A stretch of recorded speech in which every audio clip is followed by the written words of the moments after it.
The three presidents who served during the 1920s were Warren G. Harding, Calvin Coolidge, and Herbert Hoover. The first president, Harding, served from 1921 to 1923. Although he was well liked in office, many of his cabinet members were corrupt, and his presidency is perhaps best remembered by the Teapot Dome scandal.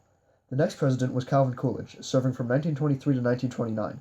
Coolidge took many steps towards helping Americans regain trust in the federal government after the scandals under Harding.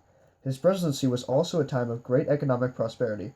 Almost immediately after Herbert Hoover took office in 1929, the stock market crashed and the U.S. descended into the Great Depression.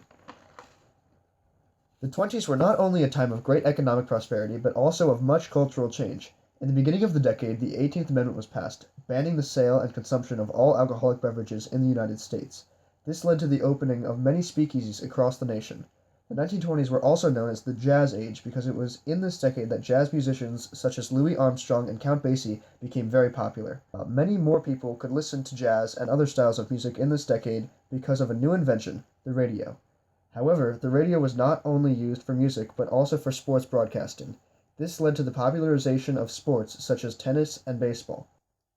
Many athletes, such as Babe Ruth and Bill Tinden, became very famous in the 1920s for their performances on the courts and in the fields.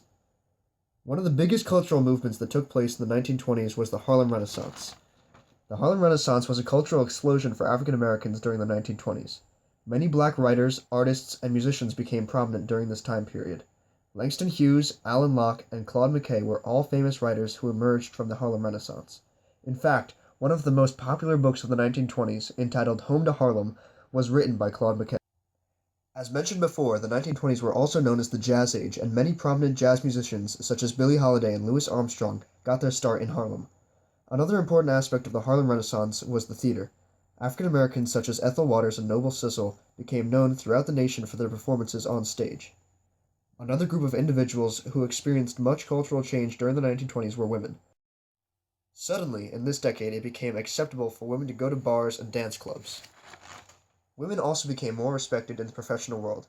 Many started joining the workforce, holding occupations in fields such as teaching and secretarial work. The idea of women joining the workforce would later prove to be tremendously important because they were needed for many industrial jobs during World War II.